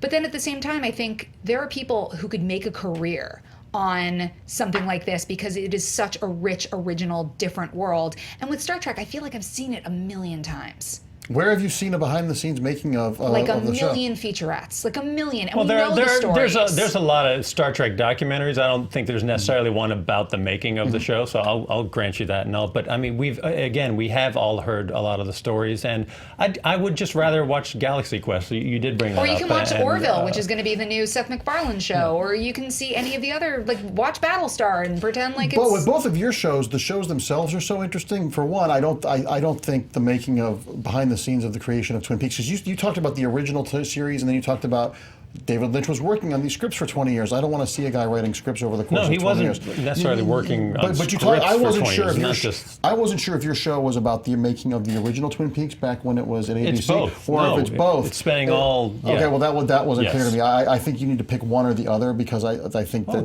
This is a continuation. We can all agree. And Twin Peaks for me is all about mystery. I kind of don't want. I don't want to see the Wizard of Oz behind the curtain to know it's a little man. The show is so evocative and so interesting that I think seeing the making of it minimizes it. And yours, you brought up archival footage. So is of Phil Hartman? So is this these actors playing these people, or is it a mixture? Is it a blend? Is it a hybrid? Well, so with the animation, I'm not sure what your show is. It would be an actor playing all of it, but with the animation, because they always had animation, they always had claymation, they always used chroma key, and they also always had like little skets and puppetry. So you could do something where you have a puppet that is Phil Hartman that is weird and creepy and like comes out of nowhere, but you're using old voiceover stuff. I just feel like Phil Hartman is so iconoclastic, you can't, like, there's no way that you can, or iconographic, you can't like have some version of him, but you could literally have Lawrence Fishburne voice a version of himself in claymation, who could exist in the world with Cherry and with the actor playing Pee-wee, and it could be this whole weird other world, like the on-set world could be totally different. Is the show fictional, or no, it follows everything that happened, but it's told in the way that the original show was done, which is by using all sorts of different narrative techniques, but it will always be same way Glow is. It's the behind-the-scenes making of something that was so original, had never been seen before, nobody had ever done before, and just in this way it would be with different tactics. If it's just if it's using the techniques to make Pee-wee's Big Adventure, to tell the behind the scenes of the making of Pee-wee's Big Adventure, Not Big Adventure, the Playhouse. I'm sorry, Pee-wee's Playhouse. My bad. Pee-wee's Playhouse.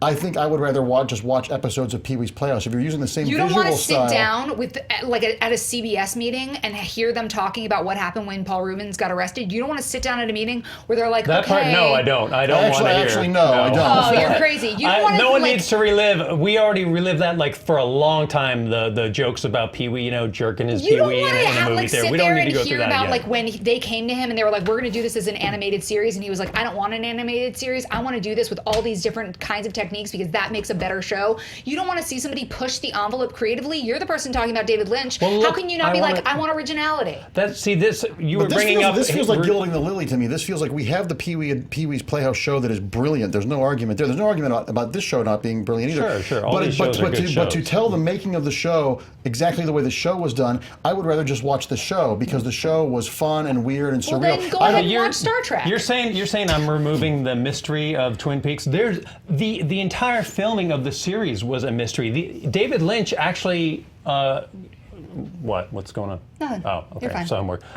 David Lynch actually. They're releasing the wolves. Yeah, I saw Roxy looking over weird over there. I'm like, what's going on? What with happened was JT? I was going to ring this, but then I realized JT wasn't in there, so I was going to wait till he was back. But then you started talking about that. So. All right. So David Lynch, seeing the making of Twin Peaks is still going to be a mystery. He kept his actors and actresses in the dark about the scripts and everything like that. They're all wondering what the hell is going on the set. So you're not necessarily going to learn exactly what's going through his head while he's making this stuff. This is just more a look behind the scenes, seeing what the hell is happening. But once again, as a viewer, you're watching that show and what the hell is happening, and it's all I'll tell you what's happening. With Twin Peaks. What's happening is high octane absurdity with huge heart. Oh, the Weird Al show. The Weird Al show. That already existed. Talk to me, Billy. Oh, Lordy. So we're still having some problems with the Twitter polls, but you can use the not made up earbug/iCard on YouTube. /sexy M&M. /sexy M&M. You're still being like an old Southern woman without the accent now. Oh, Lordy. Oh, Lord. Oh, Lordy. Oh. I got the vapors, girl. Oh, Bring me a midget on the veranda. I do believe I'm about to faint. I do declare. I do declare that M&M is so sexy. I feel like I'm in the Beguiled. You're being way too sassy right now. You're at a 10. Oh, sorry, Billy. Take it down to a 7. #sassy fights. Guys, we're trying to do a very serious show here. Thank you, T-Mobile. Thank you, T-Mobile. Thank you, T-Mobile. We're sorry, T-Mobile. Sorry about the weed thing, T-Mobile. Oh my goodness. So, oh lordy, there's a lot of He cannot get his thoughts together.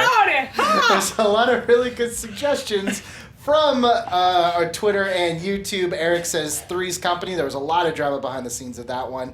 Also, Embrace Your Geekness says Moonlighting, because there's a lot of fighting with Sybil and Bruce Willis. Who said that? Because Moonlighting is my favorite TV show of all time, and I was going to put it, That but was my secondary. I thought it was too old. Embrace your geekness. At Embrace Your Geekness. You should follow You're them my on new Twitter. favorite person. There you go.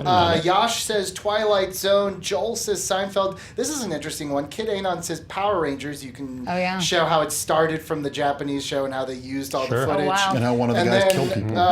There was this. Adam Wilcox says, I want a making of TV Fights Live. I assume it's a lot of awkward Billy Patterson small talk and then jello shots off of Mark Andreyko. JTE, you told That me you must weren't happen after the streaming. show. That hasn't happened yet. JTE, you told me you weren't streaming that whole time, you son of a bitch. How do you take a Jello shot off of somebody? Like the I'd Jello. have to wax. That would be gross. Like is the Jello? Does it become Jello in his belly button? I guess. Oh, and then you just go like, I suppose. and it like pops out. So, Or do you just like take it out and place it on? it's like sushi off of one of the, Let's dive into this deeper. Let's keep talking let's about Let's this. not. Ugh. Yeah, we're gonna do a special segment. Also, why do you think they sponsored picked by T-Mobile. Andreyko? Like, why was the Jello shots coming off? Because of he's you? the green M&M of this table, girl. I don't know. I couldn't Oh, tell you. Lottie. Oh, Lordy. I depend on the kindness of strangers. I would like to take a second, though, to say thank you to all the new users. I love hearing all these names that haven't been over on Plus before, so I'm glad that you guys are joining us on YouTube. That's awesome. For this round, we got 3 very different shows. I didn't really understand yours, Roger. I'll be honest. It's not because I don't like Twin Peaks. It's because I didn't really get what the difference between this and the actual show was and like where the drama was coming from. All right. I felt like with Star Trek and Pee-wee, at least I knew going in, like I didn't know what the hell I was going to get. I felt like Twin Peaks was a little stale for me. So between Sasha and Mark, I loved your pitch, Sasha, but it got a little convoluted with some of the different forms and how we were gonna get some of the characters, and then like I don't know if we really want to see them as puppets for some of the time, and just like are only dead people puppets, and like what does exactly how that works. Like I kind of felt uncomfortable. Star Trek, although we've heard a lot of the stories, we haven't heard any of them in this kind of way, and I'm sure some new ones would come up. And Draco, you get the point on this one. Nice. Thank you. Yay, Mark. Actually, your show is super interesting. It's just so complicated Yeah, that I know what you were trying to. It's hard to pitch what you want to say. I know what you're thinking, and I would watch that. I felt too small-minded to fully get there. Like I needed to not be in the room when you pitched it. You needed somebody cooler than Yeah, me. we need a sizzle reel for that. Yeah, you need sizzle. Yeah, you got to prove concept. Have you seen the Weird Al show though? Like if you like not. Pee-wee's Playhouse, Weird Al show like is another level. yeah? It's amazing. I He saw has him in he has a concert. I love mood him. pie that changes colors based on people's mood. It's That's awesome. awesome. That is wild. Yeah. Billy, how's the poll looking? The internet's agreeing with you a lot today. This was 45% for Star Trek, 22% Pee-wee's Playhouse, and 32% for Twin Peaks. What is that? The iPop? iCard. iCard. Why God, is I, this earbug. so hard? I can't get it. Her blood sugar's low. Get her some iCard. Yeah, M&Ms. she's down. Only green ones. In my dressing room, please. Okay, Only green Ozzy. M&Ms. Wait, you're in the dressing room? Wait a minute. Yeah. It's under the table. Oh, okay. Is that what that cardboard box is? All right. All right, guys, let's get into round 5. Love this question. It was coming from our very own Lon. He wants to know what TV show's cast would make the best season of Survivor. Starting with Roger on this one, making our way around the table. Okay, I'm going with The Walking Dead. It's far from my favorite TV show, but I do think it has gotten a lot better. I did enjoy the last season a lot, much like you did. Walking Dead has a huge cast. Survivor requires at least 16 or more players. That's just a fact, and you need something like that for Survivor to work. Walking Dead has people split into different tribes, pitted against each other. Survivor splits people into tribes and pits them against each other. Perfect. You need real survival skills to be on Survivor, not fake, TV goofy stuff. Real survival skills, and that is what everyone on The Walking Dead has to do. It's not like everyone relying on one person or anything like that. It's everyone basically needing to band together and work as a team and survive. So that's why I think Walking Dead would work. And Draco. I picked the original survivors, the cast of Gilligan's Island. I think that would be so much fun, and we're assuming they were all still alive. That's the bubble we're working Of course. with. I think there would be nothing more fun than watching the people that originally built coconut machines and fought crazy crocodiles and crazy Japanese air pilots who were lost on islands and didn't know the World War II was over. I think there's so much fun there. There are already tribes there. You have the rich people, you have the girls, you have the skipper and Gilligan. I just think it would be a blast, and I think that it would be fun because Survivor tends to take itself way too seriously, like they're dealing with real world issues about eating bugs. I think the original cast of Gilligan's Island doing this, since they created this world that the game show stole from, would just be super, super fun to watch. Sasha. So I wanted to find a show that fit all the archetypes that I feel like show up every single time you watch Survivor. Every time you watch Survivor, there's always the older mom who's sort of the tribe mom. There's always like the hot young one who's the face. There's always somebody who's got like a noble profession. There's always sort of like the young upstart who's like kind of a hayseed but just wants to be eager and great. There's the wild card, there's the alpha, and there's always the forgettable one who like somehow makes it to top 4 just because they slide by. And that totally fit with Beverly Hills 90210. Beverly Hills 90210, the older mom played by Carol Potter, the young hot one obviously played by Luke Perry, the noble one Jason Priestley, the hayseed my boy Brian Austin Green, you got the wild card Ian Ziering, you got the alpha Mother and Shannon Doherty, and the forgettable one, you know who it is, Gabrielle Carterius. And here's the other thing. Who?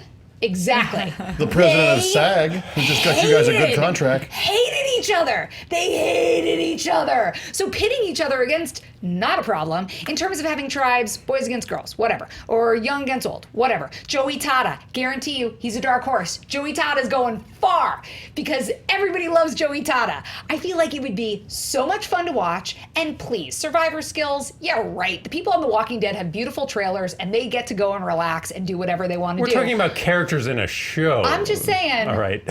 You know we're talking about casts. And I'm saying both the behind the scenes and the in front of the scenes, Beverly Hills 90210 was drama.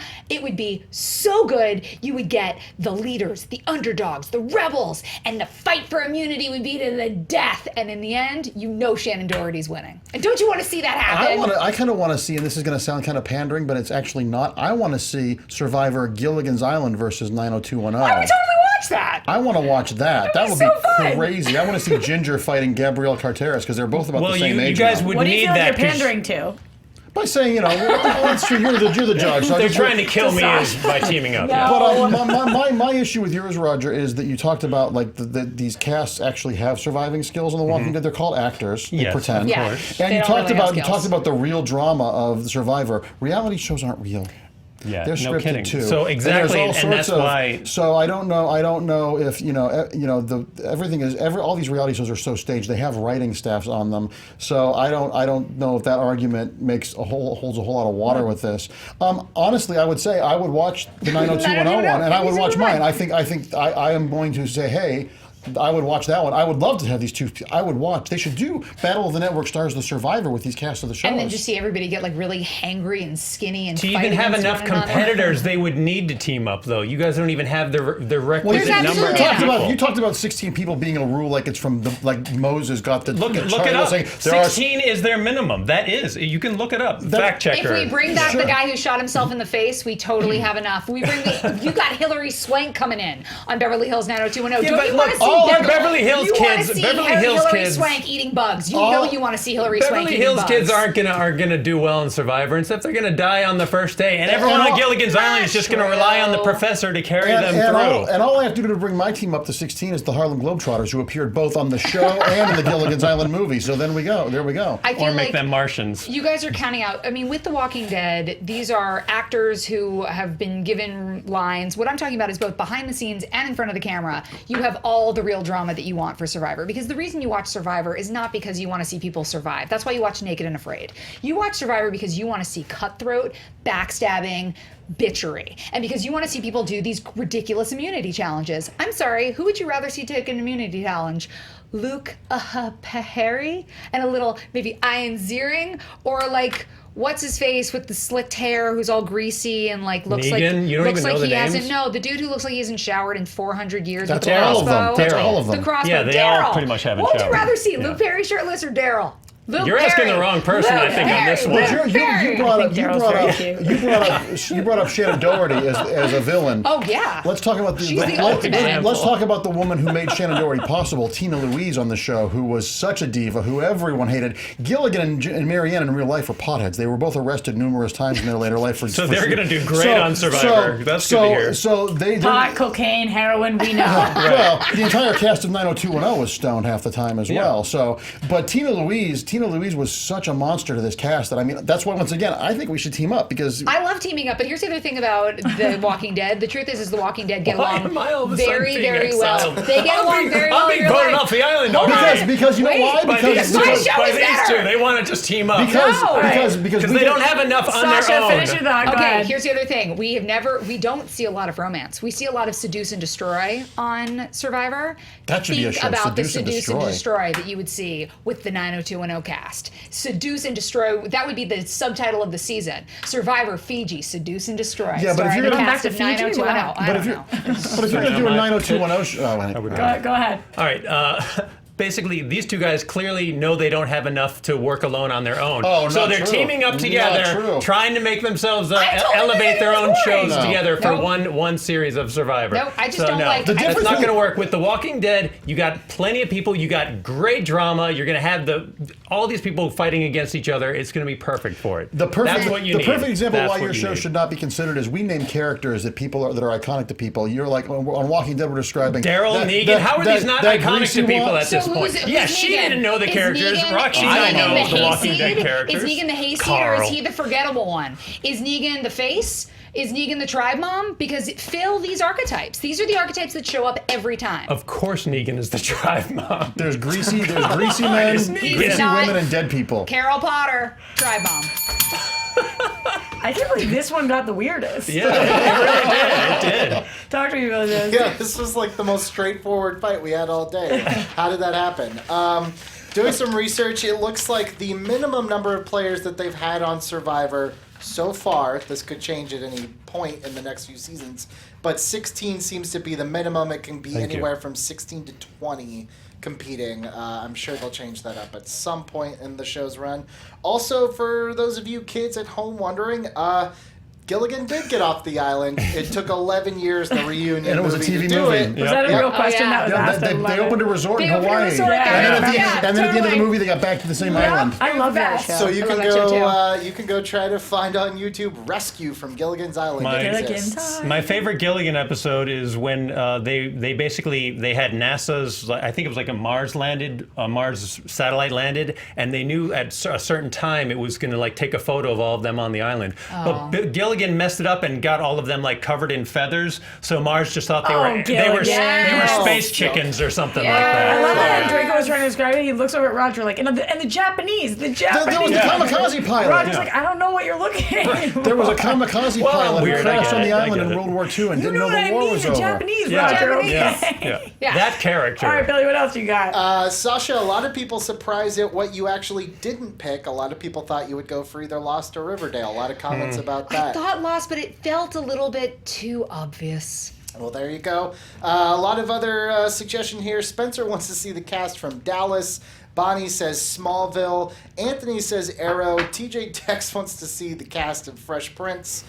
Tom says the cast of Community. And Mr. Henry, 84, says, I'm voting for the cast of Keeping Up with the Kardashians, but just forget to send the camera crew. Yes. And they have Yes. to if they fight to the death. You're just adding rules to Into Survivor. Yes. We're not keeping up with them. That wasn't. We talked about that on Love Screen that. Junkies News a little bit ago. What was that show where it was like you could kill people, you could like right. rape and pillage them, But you would be charged charged when you left. left. Yeah, Oh it was god, in it was like called Iceland. like Colony or something, and like This they is a real show they that were was left out being- there and they didn't know that there. Yeah, the cameras like stopped following them. That sounds fun. You could literally like rape people and kill people, but And, you like, would nobody be, could stop you, You but- would be charged after Oh, you that's left. called the Trumps. Oh, right, that was the name of it. Thank you for reminding There you me. So this was a great one. I feel as if, Draco, you just pitched Gilligan's Island. Yes. Well, that's what Survivor is. It's Gilligan's Island. There were like no competitions happening. Like you just pitched the show, which I loved. But because of that, this was between Roger and Sasha, who actually like, regardless of the rules of Survivor, there seemed to be characters that were competing against one another. Yep. And that is the basics. I think that what happened here, though, is that we suffered on the word cast because Sasha, you were talking about the cast, and Roger, you were talking about the characters more. And we were fighting these characters, which made sense, but I think yours had both. You were talking about whether they were characters or cast, no matter what's happening. So because of that, Sasha, you get the point on this one. It's not a streak anymore, Roger. Damn it! You ruined the streak. The streak is done. I'm so sorry. Well, that's good. It means low pressure. So that means Sasha and Draco, you guys are going through. Roger, Still can the people's champ. Yeah, that's true. I got you guys. Will you help me when it comes to these speed rounds? Will though? I? What's in it for me?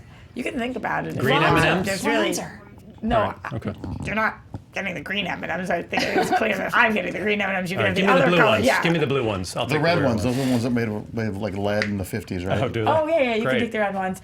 Billy, talk to me a little bit about what that poll said on that last one. The though. internet disagreed with you, but not by a lot. 42% Walking Dead, 40% People's Beverly champ. Hills, and only 17% probably have ever seen an episode of Gilligan's People Island. were just hearing about Gilligan's Island. They're like, wow, he's pitching a new show. This is wild. That's the most depressing thing I've ever heard.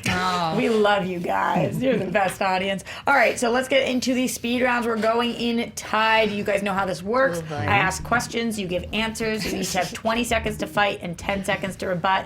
Is everybody clear on the Do we like rules? scream out our answer in the first person? The first person who gives the answer Just like fights movie first. face. Okay. Yeah. I'll walk you through it, though. So we're ready? Yep. Yeah. Cool. Starting with this first question.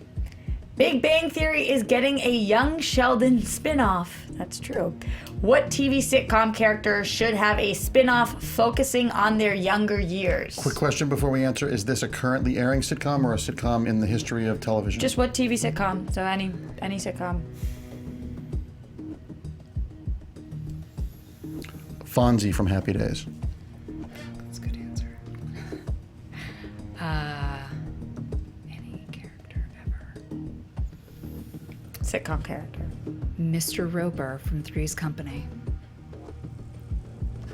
Great. Starting with you. We're Draco. so old, dude. Suddenly the views go down. No one is tuning in. Charlie Chaplin in modern Way times. to kill the first episode of TV Fights Live, guys. All right. Whenever you're ready. Fonzie was such an iconic character that even the youngsters today who probably haven't seen Happy Days know that character. The hey, and jumping the shark has become part of the lexicon as well. I think seeing a little kid in the little leather jacket, just the miniaturizing of this guy that was the cool greaser back in the 50s, could be really, really, really funny if you got the right kid for it, much like the kid who's playing young Sheldon. I just think that there's... Mr. Rope is one of those characters who we all sort of know, we remember, we love, but we don't know anything about him. We barely even know anything besides the fact that he lives downstairs. I want to know what made him so grumpy. I want to know what made him such a misanthrope. I want to understand this man who must have had loves and losses and pain in his life. What happened to make him the Mr. Roper who now is such a curmudgeon? Don't you want to know those things? That's very curious, but that sounds like a David Lynch show. That doesn't sound like a sitcom. If you watch Three's Company, Mr. Roper hated his wife. He never wanted to have sex. He kind of ogled the girls, but was kind of half-assed about it. He was kind of creepy, like a John Wayne Gacy. Nobody else but Henry Winkler is ever going to be able to play the Fonz. The thing about Mr. Roper is you can have so much about his life. We can see him and Mrs. Roper getting together. We can see where the Moo Moo started, and it would be amazing because we would actually get a real origin story. Ooh. All right, Roger, I'm coming to you first. What do you think based on this? Both had good points. You saying it sounded like Lynch made me like hers more. But it's not a sitcom. I know. But also, Just to clarify the question, though, what TV sitcom character should have a spin-off focusing on their younger Also, character? it could be a Lynchian.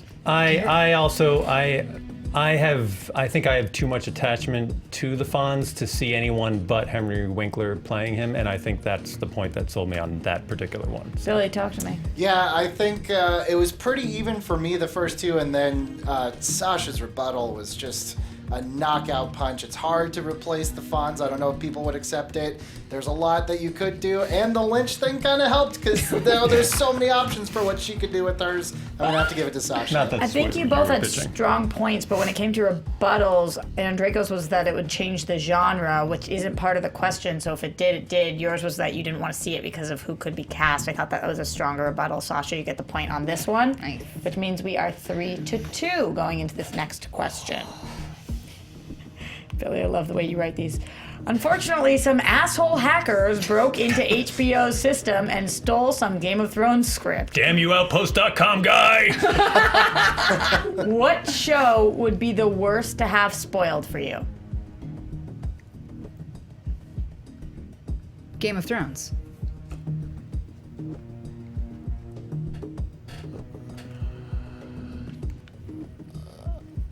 True Detective.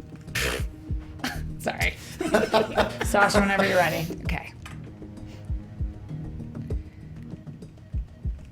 After spending basically 6 years of my life, I want to see this play out the way the creators want to see it play out. I need to see what David Benioff and D.B. Weiss's vision is. That is the only thing that I need. I'm going to be heartbroken when we get to the end of the next 10 hours of television, but I want that heartbreak to come on television, on HBO, the way that it was meant to be seen and no other way, because that would feel like they raped me of 7 years.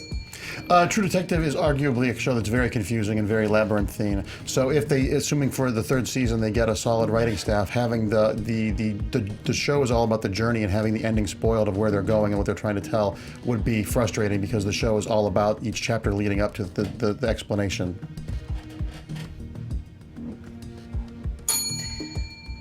True Detective is an anthology. It'll only be one season that gets spoiled. If Game of Thrones gets spoiled, it's literally 8 seasons that are destroyed, plus all the books, plus all the build-up, plus all the fights on Reddit, plus all the fights on Twitter, plus all the times that people said you don't know anything about anything. Game of Thrones is based on a series of books, so we kind of know how it's going to end for a lot of it. So, I mean, there are spoilers that exist. They're published. So, I mean, that there already are spoilers out there. The last book isn't out! The last book isn't out! The last book isn't out! After the bell. After the bell, it doesn't count. Good eye, sir. I don't know whether I was saying good day or good eye. That was a weird response, Roger. Wait, what do you think? what's the thing on YouTube? An eye bug. Oh, Jesus. Earbug. Crushing it, Rob. Who said bug? I did it. Yeah, you did it first. Yep. Oh, you put me on the spot there, Sasha. I think you win that question. What do you think based on these arguments, Roger? The question again is... The question is, what show would be the worst to have spoiled for you? It's tough. I like both shows a lot. I mean, granted, I didn't like True Detective season 2, but I'm assuming I'm going based on season 3, like with the same intrigue I had, going into season 1 and season 2.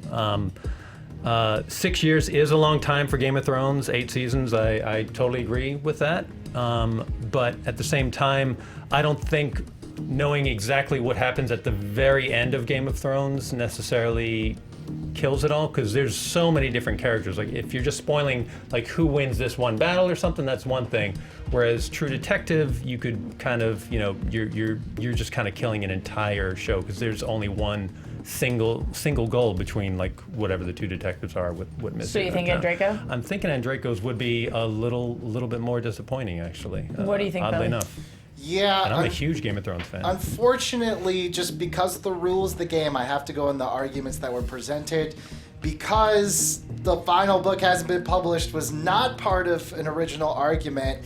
Andreiko made the point that, yeah, a lot of things have already been spoiled just because of the fact that they're books. His is an original. They hit a lot of the same points, but because some spoilers were already inherent in it, I'm going to have to give this one to Mark by a hair. I think that what's important about this question is it's not what show would be the worst to have the ending spoiled for you. It's just spoiled for you. And I think that Andreiko fought that harder because he was talking about spoilers in general, and you were talking about at the end and where we got.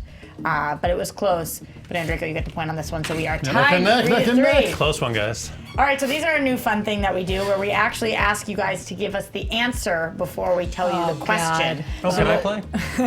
I wish. What we need from you right now is to name any female TV character. Maddie Hayes from Moonlighting. Okay. Jerry Blank from String. Okay, fine, I won't play. I want to play so bad. Cersei Lannister. I'm keeping it in the Game of Thrones fantasy. Okay, so now I'm going to ask you the question. You will be answering first because you gave the answer first, okay? And you will be fighting what it is that you just said. Today is National Girlfriend's Day. Why would your character be the best girlfriend? Oh my God. Whenever All right, you're so ready. Cersei and Maddie Hayes from Moonlighting. My character would be the best friend because she was best girlfriend, like romantically, or like girlfriends, like let's have a slumber party. Either one. Well, I'm going with girlfriends, like feminist, like two girls going out and having a Sex in the City party. I'm doing that version of girlfriend. I'm doing girlfriend, not girlfriend. Maddie Hayes, because she had a career as a model and an actress, and then she lost all her money and has now been humbled, and still knows everybody in Los Angeles, and still has a great house, and still has all these connections. And she'd be just a lot of fun to hang out with because she has all these great stories, and she has a history of knowing all the people in Hollywood and just the stuff she could tell you and hanging out with her. Cersei, on the other hand, murders people. So I'm going to give you both. Cersei would be the best friend because she's super powerful. She would give you straight up advice. She would tell you what's up. She would be the best girlfriend because you know she's a freak in the sheets. You know that she's all about her man. Only you know if you're her brother. She will crush your soul if you do not do what you need to do for her man. She is 100 all the time, and she's beautiful, and she's got the good wine, and she's got the good outfits, and she is just somebody who you know loves you forever. She scares the crap out of me. If she was my girlfriend, assuming I was heterosexual, I would be terrified of her. It would be like dating Glenn Close from Fatal Attraction. She's a powerful woman and she's an accomplished woman. She's powerful, she's accomplished, and as long as she is loyal to you, she would die for you, she would kill for you, she will eat your young, because that's the kind of down for you girlfriend she is. Friends and lovers. Bam! Cersei Lannister. Hanging with my girlfriend. It got so messy. It got so messy and weird. It was like, where does this start and stop? And also, God. She's a freak in the sheets. She is. But you have to be related to her. They had sex on the coffin of their son. It was a little rapey. In the book, they had sex in the coffin of their son. In the movie and the TV show, it was a rape. Yep. Ooh. And we're still arguing. Okay, it for so some sorry, reason. sorry. All right, I'm going to you first, Billy. I mean, I thought Sasha was DOA when she said Cersei, and somehow she managed to win me over. I don't know how, but I'm picking Cersei Lannister. What does that say about you? A lot He of likes bad loyalty. things. Now, what's your dating history? It means that he likes That's my loyalty. fiance. What do you think, Roger? I thought the same thing, and when I heard you say that, I'm like, all right, how would I fight this? And in your rebuttal, you said exactly what I was waiting for. It was that, she will kill for you. She will literally do anything. If you're on her side, she will kill for you. And yeah, I mean that's tough to beat. So. I disgustingly enough agree, Sasha. You get the point. Can I just say people on YouTube are horrified with the quote, "She'll eat your young," whatever that means. Yeah, the thing that I wish there was more. You said if she's loyal to you, she's loyal to herself. If you're loyal to her, she won't kill you. I don't think she's ever She was done. loyal to her children. All right, we're going to the next one Okay. right now. Is this a game point? This is Yeah, must it win. is. Point for Sasha. Math Must is win. good as a subject to take. Math fights coming soon. All right, can't so wait. Enrico, you got to get this point to stay in the game. Here we go. The producers of Stranger Things almost didn't get the right to use the song Thriller in the season 2 trailer. What other song could have fit for the Stranger Things trailer? Right Red Hand by Nick Cave and the Bad Seeds. I have no idea what that song is.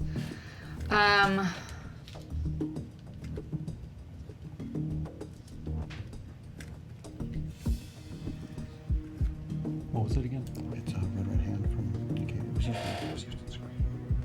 You don't have to tell him anything. What song would I Peeling back use? that curtain. In part 2 of TV Fights, Sasha answers the question. Hey, I get my time to think. If they couldn't have had Thriller, what song should they have used? You got about 10 seconds. She does here. get her time, but Okay. not much. Such an obvious answer. It's killing me. I am gonna go ahead and say "Dead or Alive" by Bon Jovi. And Draco, whenever you're ready.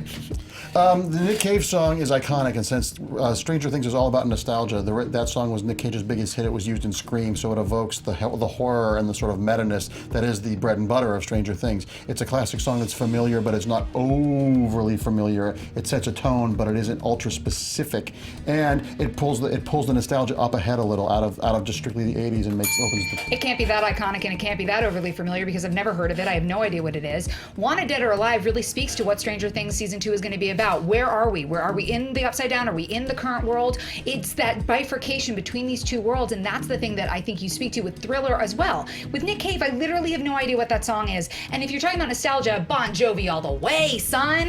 So, Wanted Dead or Alive is about acid wash jeans and teased hair. And bifurcation's a nice word, but it's not going to get you any points. That has nothing to do with any sort of fantasy or tether to the horror and the 80s sort of fantasy stuff that it makes the bread and butter. It has absolutely everything to do with fantasy and 80s. It does not, however, have to do with horror. But you know what? Stranger Things isn't a horror show. It's a nostalgia show. It's a show about drama, and that's something that Bon Jovi does like nobody's business. Plus feather hair. Billy business. Oh man, that one's tough. God, I don't envy you, Rox. That's a coin flip for me. I've heard Thanks, both. I've heard both songs. I kind of thought Draco made just a hair of a better case, but honestly, it could go either way. What do you think? Well, first off, I thought it should have been Ray Parker's the Ghostbusters song. Oh, They're wearing man. Ghostbuster outfits. Oh my it's like, God, come you're on, so one of you. I thought one of you were going to do Roger. it. So Damn, why that didn't you said, whisper it to me? that's Jerk. not my job. That's illegal. Illegal. That is so the right So answer. I'm not a Bon Jovi fan as far as that song goes. He's had some good tunes for sure, but I'm a cowboy. That's what he's singing in that song. It does not summon Stranger Things. And you also said Stranger Things is not a horror show. It is a horror show as well as nostalgia. So you're going with Andrea? Listen, I gotta go with heat Andrea. of the fight, bro. Heat of the fight. Yeah, I'm going based on what was said exactly. I think that this was a really tough speed round, so you guys both did a great job with this question. But the person who touched upon the show more, that I think it would have fit in the trailer because of the nostalgia, because of the tone of it, and I love that it's not too specific, but it fits enough. And Draco, you saved yourself here. You get the point. Oh, snap. Meaning that It's this the will be time. the final This is question. it. So we're tied up? Yeah, you're tied up. Awesome. This will be the last question. Good luck. Good luck. May the best human being win. If I have to losing to one of my good friends is a win anyway. So. Oh, same. You say that now. Bro. Oh, after the show, I'm gonna kick her tires. know. All right, so here we go, going into this last question. What current scripted series would have the best all improvised episode? Mom.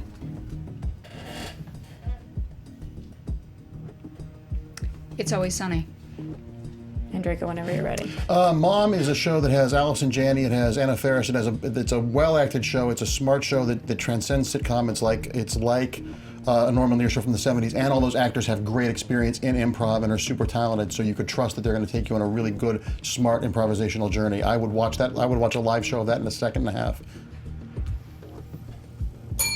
The cast of It's Always Sunny already does so much improvisation. They've worked together for so many years that they have this unspoken tether between all of them. The thing about Allison Janney that I love so much is she's incredibly talented, but she's a theater person. She needs a script. No one on It's Always Sunny needs a script. They can go off the cuff. They can go off the moment. I would love to see that show done live. That's something where that live wire act of improvisation, of really going far in sketch comedy, I think that show is made for it. I would argue that It's Always Sunny in Philadelphia is already an improvised show, and they print the scripts after it's done. Allison Janney actually has great chops in improvisation, has been doing improv for as long as she's been acting.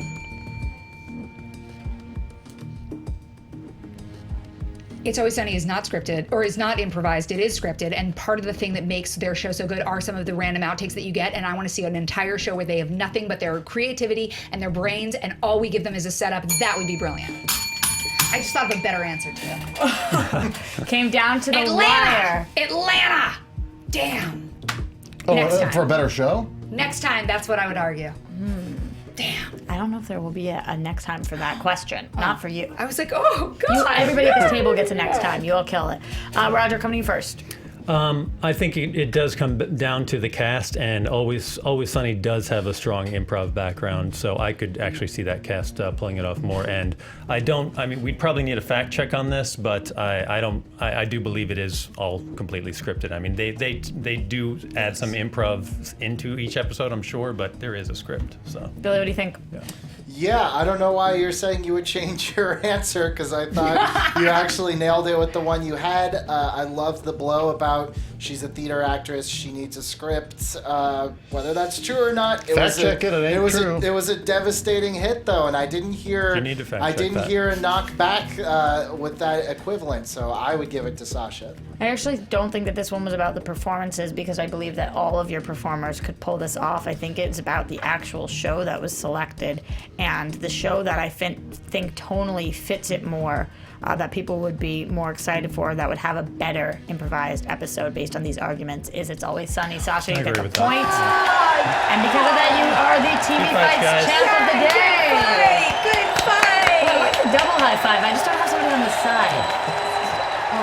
quadruple high five. Congratulations, sausage perv raver. Yay!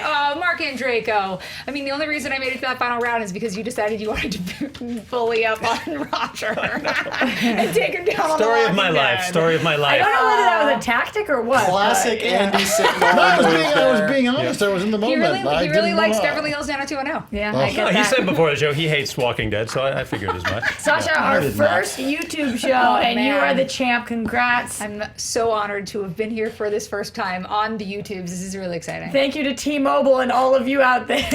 Where can they send their love to you?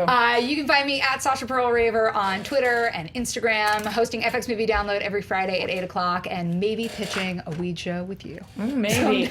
Maybe. We'll pitch that if you pitch your weird commercial show. Yeah. Oh, Outpost.com, absolutely, and I hope I get some residuals from them. Now that they're bankrupt, I'm sure Definitely. they'll. I should have pitched checks in the mail. I should have pitched Walking Dead with Gilligan's Island, because the zombies could have been the cast of Gilligan's Island. Sure, that would work. I would love to see Zombie Gilligan. We're getting into a whole different show right now. Roger, where can everybody keep up with you? You guys can find me on Twitter and Instagram at IMOCKERY, iMockery. Also, I-mockery.com is my website. And my biggest news is I have a video game coming out on Steam this fall, September 20th. It's called Grave Chase. It's a spooky game. It's only going to be like $5 on Steam. So if you guys have Mac, PC, or Linux, pick it up. And Congratulations. Bon Jovi's Wanted Dead or Alive is the theme song, right? Yes, absolutely. Absolutely. No, it's Ghostbusters. Ghostbusters, What have you of course. And How did you Draco, get the Ghostbusters? amazing first showing Thank here you on for having TV. me. This was fun. Yeah. Where can everybody keep up with you? You can follow me on Twitter at Mark Andreyko. You can follow me on Facebook. And as you mentioned earlier, Harley and Ivy Meet Betty and Veronica by me and cool. Paul Dini, and a great Italian artist Lauren Braga will be out starting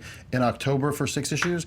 And I've got a bunch of other projects that I can't announce that I told some of you about off camera that I know that's vague booking, but there's some cool stuff coming up. So hopefully the next time To be revealed on future episodes. Yes. Or if they follow you on Twitter, you'll tweet about it. Yeah, absolutely. Very cool. Billy Business, we did it! We Our did first it. YouTube Congrats, guys. Yay. It is in the books. Thank you guys so much. If you were on the YouTube chat, if you were on hashtag TV Fights Live, thank you for watching. Thank you for participating. Dad, if you're at home watching, hope you're feeling better. And this is kind of what I do for a living. I want a gif of that. Yep, and be proud of Sassy Just Billy. so you know, your lower third is Billy Business loves Andreyko Jello shots. Oh, Dad, I'm so sorry. Just wondering, like, are we using the Jello as like part of the waxing? That's Are a we doing whole that nother before? episode, yeah. Is your dad not feeling well? He's on the mend. I know he's at home, probably watching this today. So, yeah, what a great episode for not just my dad, but everybody who's watching. We hope you guys had a great time. I had a great time. Love to Billy's Definitely. dad. Yeah, get well soon, Rock Billy's on. dad. Love to your dad. Love to T-Mobile. Love to you guys at home. We really appreciate you joining us for our first live show, but it will not be our only one on YouTube. We are back every single Tuesday at 4 p.m. Thank you to Finally. T-Mobile. So freaking awesome of them, and we're happy to be here. So we appreciate you guys tuning in. We love you. I'm Roxy Striar. You can find me at Roxy Striar. And until next Tuesday, mwah! See you guys. Thanks for tuning in. This episode was presented by T-Mobile, America's best unlimited network.